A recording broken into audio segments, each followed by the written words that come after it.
वो किसी राजनीतिक सक्रिय राजनीति से वो जुड़े हुए नहीं हैं। उनकी बात पे किसी प्रकार की प्रतिक्रिया देना, परिवार के कई सदस्य सक्रिय राजनीति में हैं और वो ऐसे घटक दल में हैं जो हम लोग के गठबंधन का हिस्सा है। समाज के लोगों पर जब वो एक उंगली उठा रहे हैं कि उन्होंने किसका साथ दिया नहीं दिया, मैं बस उनको इतना सुझाव दूंगा कि वो खुद एक राजनीतिक परिवार से आते हैं, भले खुद सक्रिय राजनीति में नहीं हो। एक और नीतीश के चहेते बाहुबली आनंद मोहन तो दूसरी तरफ पीएम मोदी के हनुमान चिराग पासवान, दोनों ने एक दूसरे के खिलाफ बिगुल फूंक दिया है। बिहार में विधानसभा चुनाव से पहले चिराग पासवान और आनंद मोहन के बीच की बगावत क्या एनडीए में कोई खेला तो नहीं कर देगा, भी राजनीतिक हलके में चर्चा है। जिस तरह से आनंद मोहन ने सीधे तौर पर चिराग पासवान पर हमला बोला, उसके बाद अंदेशा लगाया जा रहा था कि चिराग जरूर पलटवार करेगा और हुआ भी कुछ ऐसा ही। पहले सुनिए आनंद मोहन ने चिराग को क्या कहा था। इसके बाद बिहार की राजनीति में कानाफूसी शुरू हो गया कि क्यों एनडीए में ये हालात उत्पन्न हुआ, इसके पीछे भविष्य की कोई चाल तो नहीं। वैसे आपको बता दें, चिराग और आनंद मोहन के बीच अदावत कोई नई बात नहीं है। चिराग ने आनंद मोहन की भी रिहाई का विरोध किया था। चिराग पासवान पटना पहुंचते ही आनंद मोहन पर हमलावर दिखे। चिराग ने कहा, जिस तरह आने वाले समय में विधानसभा का चुनाव है और पासवानों को लेकर इस तरह का बयान देते हैं, ये गलत है। मैं ये सुझाव देता हूं कि आप किसी राजनीतिक गतिविधि में नहीं है, आपके परिवार राजनीतिक मुख्यमंत्री नीतीश कुमार का देन है और आज आप जेल से बाहर है।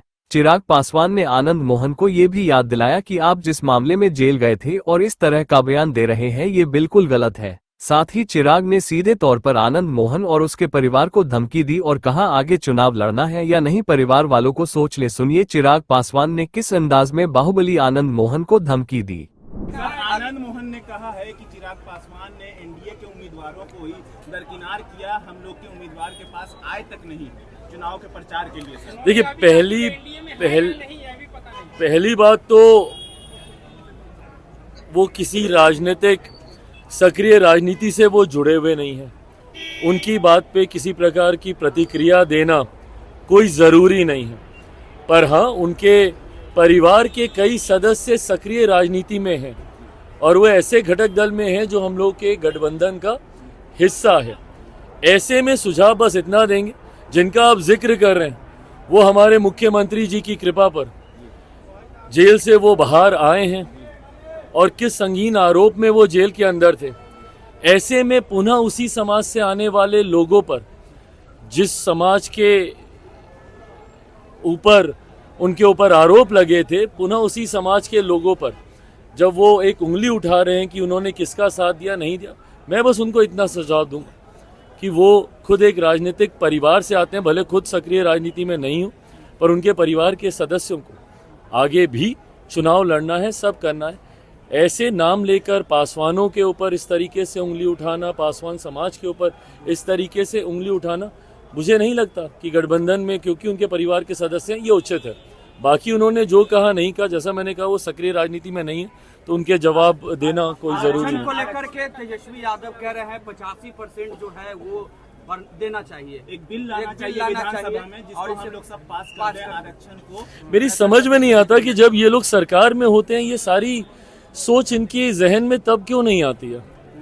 ये तमाम चीजें विपक्ष में जाने के बाद इनके संज्ञान में क्यों आने लगती है। आज जब ये सारी बातें बोलते हैं, कुछ दिनों पहले मेरे प्रधानमंत्री का स्वागत करते हुए बोल रहे थे कि अच्छा होता अगर वो विशेष राज्य का दर्जा लेकर आते, तो भैया आप थे नहीं क्या? ये लोग केंद्र सरकार का हिस्सा थे कि नहीं थे? और उस वक्त तो नीति आयोग होता था, आज की तारीख में जो प्लानिंग कमीशन, उस वक्त प्लानिंग कमीशन होता था, आज की तारीख में जो नीति आयोग है, तो उस वक्त तो ऐसे सहज प्रावधान भी थे। अगर ये चाहते, आज की तारीख में अगर हम लोग प्रावधानों का जिक्र करें तो कई ऐसे प्रावधान हैं जिसकी वजह से हम लोग को ये कठिनाई आ रही है। पर उस वक्त जब इनकी पार्टी लगातार निरंतरता में केंद्र सरकार का हिस्सा थी, क्यों नहीं इन लोगों ने बिहार को विशेष राज्य का दर्जा दिलवा दिया? और एक ऐसा समय भी था जब बिहार में भी इनकी सरकार, केंद्र में इनकी सरकार, क्यों नहीं इन लोगों ने ऐसी इन कार्यों को इन्होंने कर दिया? ये बातें कहने के लिए और जब अपना समय आता है करने के लिए कुछ और। ये आपकी सोच को दर्शाता है कि आप इन मुद्दों पर, ऐसे मुद्दे जो इतने सेंसिटिव हैं, जो इतने गंभीर हैं, उसमें सिर्फ आप राजनीतिक सोच करना चाहते हैं, आप सिर्फ राजनीति करना चाहते हैं, ये गलत एक है। आखिरी सवाल लेंगे। लोकसभा में 100% स्ट्राइक रेट रहा, झारखंड में भी 100% स्ट्राइक रेट रहा। बिहार की तैयारी जो आपने शुरू कर दी है, प्रभारी जो है आपने फिर से अरुण भारती जी को नियुक्त किया है, तो तैयारी जो है कितनी सीटों पर आप लोगों की चल रही है? उम्मीद कितनी सीटों? देखिए, सबसे पहले तो मुझे खुशी है इस बात की, और मैं अपने संगठन के तमाम साथियों का, जो बिहार में है, जो झारखंड में है, मैं सबका मैं धन्यवाद दूंगा कि आज उन्होंने मेरे नेता, मेरे पिता आदरणीय रामविलास पासवान जी के उस सपने को पूरा किया, जहां उनकी चाहत थी कि लोक जनशक्ति पार्टी का भी प्रतिनिधित्व करने वाले विधायक झारखंड की विधानसभा में हों। हम लोगों ने 2014 में भी एनडीए गठबंधन के तहत चुनाव लड़ा था, पर उस वक्त भी हम लोग को ये सफलता हासिल नहीं हुई थी। शिकारीपाड़ा की एक सीट पर उस वक्त हम लोगों ने चुनाव लड़ा था।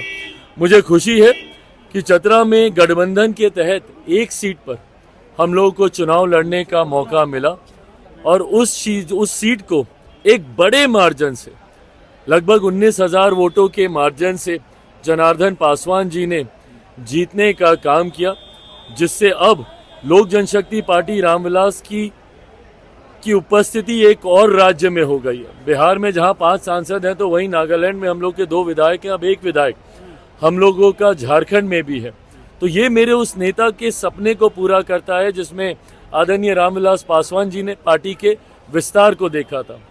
उसी विनिंग टीम को प्रभार, जिस टीम के साथ झारखंड में इन लोगों ने कार्य किया था, और जिस सुनियोजित तरीके से, जितनी मेहनत के साथ उस टीम ने सफलता हासिल की, केंद्रीय नेतृत्व का, तमाम वरिष्ठ नेताओं की ये सोच थी कि उसी टीम को ये जिम्मेदारी बिहार विधानसभा चुनाव को मद्देनजर रखते हुए भी दी जानी चाहिए है, और ऐसे में उसी सोच के साथ ये जिम्मेदारी दी गई है।